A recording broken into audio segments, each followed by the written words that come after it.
मुंबईतील लोकांना सर्वात मोठा इशारा। गेल्या 2 दिवसांमध्ये पुणे आणि मुंबईमध्ये टाकलेल्या धाडीत एक अशी वस्तू सापडली आहे जी जवळपास प्रत्येकाच्या घरामध्ये दररोज सहजपणे वापरली जाते। लहान मुलापासून ते वृद्धांपर्यंत, महिला असो किंवा पुरुष, दिवसाची सुरुवातच या वस्तूपासून होते। पण जेव्हा या वस्तूचे नमुने तपासणीसाठी पाठवण्यात आले तेव्हा त्यामध्ये अशी भयानक भेसळ आढळली की अधिकारी सुद्धा हादरले। तुकाराम मुंढे यांनी अन्न व औषध प्रशासनाची म्हणजे एफडीएची जबाबदारी स्वीकारताच सगळ्यात पहिले रामदेव बाबांच्या औषधावर दणका दिला होता। त्यानंतर दूध, आंबा, सौंदर्य प्रसाधने अशा अनेक प्रकरणांमध्ये मोठे खुलासे झाले आहेत।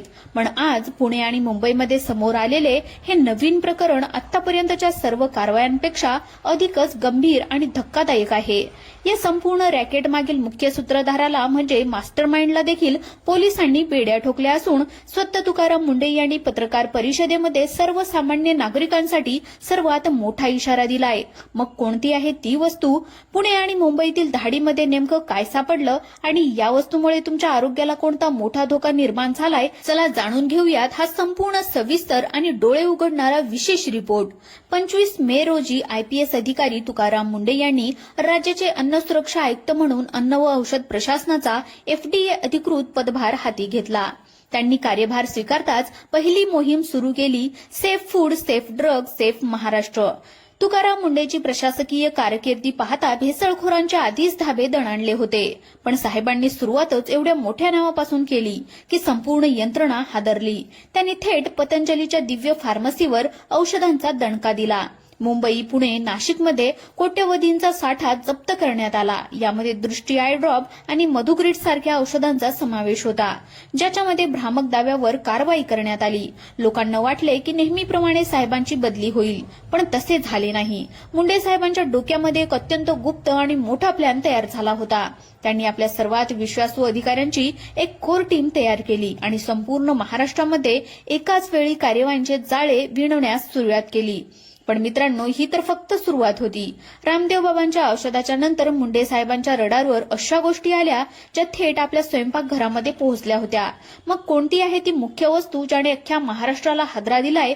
कोणती आहे ती वस्तू जी घरामध्ये सापडली तर आता थेट कारवाई होणार? ते आपण पुढे पाहणारच आहोत। पण त्याआधी पुण्यामध्ये नेमका कोणता थरार घडलाय ते पाहून घेऊयात। मुंढे साहेबांच्या आदेशानंतर पुणे विभागाचे सहायुक्त अन्न दिवा भोगावडे यांच्या नेतृत्वाखाली पुण्यामध्ये सर्वात मोठी मोहीम राबवण्यात आली। पुरंदर तालुक्यातील सोनोरी आणि बोबगाव येथील एका आंबा प्रक्रिया केंद्रावर 12 आणि 13 जून रोजी विशेष धाड टाकण्यात आली। तिथे जे पाहायला मिळालं ते अत्यंत भयंकर होतं। एकाच ठिकाणाहून तब्बल 5700 किलो सडलेले, अत्यंत निकृष्ट दर्जाचे आणि कीड लागलेले आंबे जप्त करून नष्ट करण्यात आले। त्याची बाजारभावाप्रमाणे किंमत 2,85,000 रुपये होती।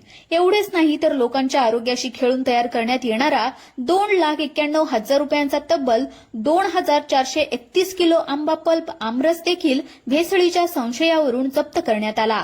संबंधित कारखान्याचा भारतीय अन्न सुरक्षा आणि मानक प्राधिकरणाचा FSSAI परवाना तातडीने निलंबित सुद्धा करण्यात आला। दुसरीकडे 18 किलो पॅकबंद आणि 710 किलो सुटा हापूस आमरस असा एकूण 73,520 रुपयांचा संशयास्पद साठा हा जप्त सुद्धा करण्यात आला। उन्हाळ्यामध्ये आणि सणासुदीला तुम्ही जो आमरस आवडीने खाता तो अशा सडलेल्या आंब्यांपासून बनवला जात होता। यासोबतच पुण्यातील वडगाव शेरी येथील एका नामांकित डेअरी अँड स्वीट्स दुकानातून खरेदी केलेले पेढे खाल्ल्याने काही नागरिकांना तीव्र अन्नबाधा झाली होती। मुंढे साहेबांच्या टीमने तत्काळ तिथे धाड टाकून पेढ्यांचे नमुने जप्त केले, ते प्रयोगशाळेमध्ये पाठवले आणि त्या दुकानाचा व्यवसाय तात्काळ बंद करण्याचे निर्देश दिले। तसेच शिरूर तालुक्यातील पाबळी येथे राहत्या घरातून प्रतिबंधित अन्नपदार्थाची अवैध विक्री करणाऱ्याला अटक करून शिक्रापूर पोलीस ठाण्यामध्ये गुन्हा देखील दाखल करण्यात आला। आंबे, पेढे आणि प्रतिबंधित पदार्थाचे हे रॅकेट उद्ध्वस्त केल्याच्या नंतर मुंढे साहेबांची नजर मुंबईकडे वळली, पण तरीही मुख्य सस्पेन्स कायम होता। अंधेरीतील क्रिया एंटरप्राइजेसवर टाकलेल्या छाप्यामध्ये अस्तित्वात नसलेल्या बनावट कंपनीचा पत्ता टाकून कोणतीही एक्सपायरी डेट न लिहिता 29,84,000 रुपयांची सौंदर्य प्रसाधने विकली जात असल्याचे उघड झाले। यानंतर मुंढे साहेबांनी मुंबईतील रस्त्याच्या कडेला असणाऱ्या खाऊ गल्ल्यांकडे मोर्चा वळवला। मुंबईमध्ये गरम गरम वडापाव किंवा भजी वृत्तपत्रांच्या कागदामध्ये गुंडाळून देण्याची जुनी पद्धत आहे। मुंडेच्या टीमने अशा 23 दुकानांवर धडक कारवाई करून 1,51,000 रुपयांचा दंड वसूल केला. वर्तमानपत्र छापण्यासाठी वापरण्यात येणाऱ्या शाहीमध्ये बायफेल सारखे अत्यंत घातक रासायनिक घटक असतात. जेव्हा गरम अन्न या कागदाच्या संपर्कात येते तेव्हा ते विषारी शाही अन्नामध्ये विरघळते. हे पदार्थ दीर्घकाळ शरीरामध्ये गेल्याने किडनी, लिव्हर निकामी होऊन थेट कर्करोग होण्याचा धोका सुद्धा निर्माण होतो. वडापाव आणि भजी देणाऱ्या वृत्तपत्रावर बंदी आणून मुंडे साहेबांनी सर्वसामान्यांना सर्वात मोठा दिलासा दिलेला आहे. थरार अजून सुद्धा बाकी होता, कारण ज्या वस्तूचा शोध घेण्यासाठी तुकाराम मुंडे स्वतः मैदानात उतरले होते तर ती वस्तू वडापाव किंवा कॉस्मेटिक नव्हती. मग कोणती आहे ती वस्तू ज्याने अख्खा महाराष्ट्राला हादरवून सोडलंय? कोणती ती वस्तू आहे जी प्रत्येक घराघरामध्ये सकाळी लागतेच? सस्पेन्स आता संपणार आहे, कारण पुढच्या काही मिनिटांमध्ये मुख्य मास्टरमाइंडचा पर्दाफाश होणार आहे. आता आपण थेट त्या मुख्य विषयाकडे येऊयात, ज्याचा शोध घेण्यासाठी मुंडे साहेबांनी रात्रीचा दिवस केला. ती वस्तू म्हणजे दूध आणि त्या शेजारी असणारे अन्नपदार्थ. आपल्याला माहिती आहे की महाराष्ट्रामध्ये दुधाळी भेसळ हा किती मोठा प्रश्न आहे. FSSAI सारख्या आकडेवारीनुसार तपासलेल्या नमुन्यांपैकी तब्बल 41% दुधामध्ये पाणी आणि 12% दुधामध्ये डिटर्जंट आणि 8% दुधामध्ये युरिया सापडते. दुधाचा पातळपणा लपवण्यासाठी आणि ते घट्ट दाखवण्यासाठी त्यामध्ये स्टार्च, मैदा आणि नायट्रोजनची पातळी वाढवण्यासाठी थेट युरिया खत मिसळले जाते. त्यानंतर पांढरा शुभ्र फेस आणण्यासाठी कपडे धुण्याचा डिटर्जंट किंवा शॅम्पू वापरला जातो, ज्यामुळे माणसाला थेट कॅन्सर होऊ शकतो. उन्हाळ्यामध्ये दूध खराब होऊ नये म्हणून त्यामध्ये सोडा आणि हायड्रोजन पॅरॉक्साईड टाकले जाते. दुधाच्या नावाखाली लहान मुलांनाही केमिकल पाजले जात होते. पण मित्रांनो, या दुधाच्या आणि हॉटेलच्या कारवाया करत असतानाच अंधेरी पश्चिम भागामध्ये मुंडे साहेबांना एका खोलीमध्ये असं काही सापडलं ज्यांनी संपूर्ण महाराष्ट्राच्या आरोग्याचा पायच हलवून सोडला. ती शेवटची आणि सर्वात मुख्य वस्तू जी आपण रोज चवीने घेतो ती आता समोर आली आहे. चला आता त्या अंतिम आणि सत्य आणि मुख्य वस्तूचा पर्दाफाश करूयात.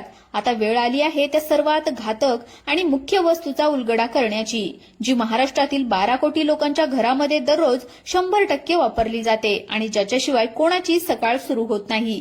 ती मुख्य वस्तू म्हणजे चहा पावडर, टी पावडर. अंधेरी पश्चिमे येथे चहा पावडरमध्ये रंगाची अत्यंत भयानक भेसळ केली जात असल्याचा प्रकार अन्न व औषध प्रशासनाने थेट जागेवर धाड टाकून उघडकीस आणला. एका बंद खोलीमध्ये क्रिया एंटरप्राइजेसच्या शेजारी चहा पावडरमध्ये मानवी शरीराला अत्यंत घातक ठरणारा रासायनिक रंग आणि पाणी मिसळून ते एका मोठ्या प्लास्टिक टबमध्ये एकजीव केला जात होता. तिथे भेसळ करण्यासाठी वापरण्यात येणारे रासायनिक रंगाचे डबे सुद्धा सापडले आहेत, ज्यांच्यावर कोणत्याही प्रकारचा ब्रँड किंवा लेबल लागलेले नव्हते. या डब्यांमध्ये चहाचा गडद रंग आणण्यासाठी वापरला जाणारा धोकादायक केशरी आणि काळा रासायनिक पावडर या स्वरूपातील पदार्थ आढळून आलेत. या रॅकेटचा जो मास्टरमाइंड होता तो कोणतीही वैध परवानगी किंवा परवाना नसतानाही पॉलिथिनच्या मोठ्या गोड्यांमध्ये तब्बल 900 किलो चहा पावडरचा कच्चा साठा लपून ठेवून हा सर्व काळा बाजार चालवत होता. या जप्त केलेल्या 900 किलो तितलीतून लाखो लोकांच्या पोटामध्ये जाऊन कॅन्सर आणि पोटाचे गंभीर आजार निर्माण करणार होती. आरोपी विरुद्ध मुंबईच्या DN नगर पोलीस ठाण्यामध्ये गुन्हा नोंदवून त्याला बेड्या सुद्धा ठोकण्यात आल्या आहेत. प्रशासनामध्ये पारदर्शकता आणण्यासाठी त्यांनी नागरिकांना मोठी ताकद दिली आहे. जर तुम्हाला कुठेही अन्नामध्ये, माव्यात किंवा दुधामध्ये भेसळ आढळली तर तुम्ही थेट FDA कडे तक्रार करू शकता. बातम्या ऐकल्याच्या नंतर केवळ संताप व्यक्त करून चालणार नाही, कारण आपल्या आरोग्याची जबाबदारी शेवटी आपलीच आहे. जेव्हा तुकाराम मुंडे साहेब किंवा सरकारी यंत्रणा धाडे टाकतात तेव्हा केवळ काही घरावर नाही तर आपल्या सर्वांच्या ताळावर पाय ठेवून असतात. परंतु दररोजच्या आयुष्यामध्ये आपण सतर्क राहिलो तरच भेसळीचे रॅकेट आपण कायमचे उद्ध्वस्त करू शकतो. हे बदल घडवण्यासाठी आम्हाला एक नागरिक म्हणून सध्या काही अत्यंत महत्त्वाच्या स्टेप फॉलो करावे लागतील. सर्वात आधी बाजारातून कोणतीही वस्तू विकत घेताना त्यावर असलेल्या FSSAI चा असा लोगो किंवा परवाना क्रमांक तपासून घ्या. जर पॅकिंगवर कोणत्याही प्रकारची माहिती किंवा एक्सपायरी डेट नसेल तर वस्तू घेणे टाळा. सर्वात आधी बाजारातून कोणतीही वस्तू विकत घेताना त्यावर असलेल्या FSSAI चा असा लोगो किंवा परवाना क्रमांक तपासा. जर पॅकिंगवर कोणताही माहिती किंवा एक्सपायरी डेट नसेल तर वस्तू घेणे टाळा आणि दुकानाला विचारा. दुसरी महत्त्वाची गोष्ट म्हणजे चहा पावडर, दूध किंवा मसाल्याच्या रंगामध्ये कोणतेही काहीतरी वेगळं काही वाटत असेल, जसे की हात लावला तर रंग सुटणे किंवा उग्र वास येणे, अशा वस्तूंचा वापर थांबवा आणि केवळ त्या तपासणीसाठी प्रयोगशाळेमध्ये पाठवण्याचा विचार करा. आणि तुमच्या मनामध्ये प्रश्न येईल की जर संशयास्पद आढळलं तर नक्की काय करायचंय. तर यासाठी सर्वात महत्त्वाची जी गोष्ट आहे म्हणजे पुराव्याचे संकलन.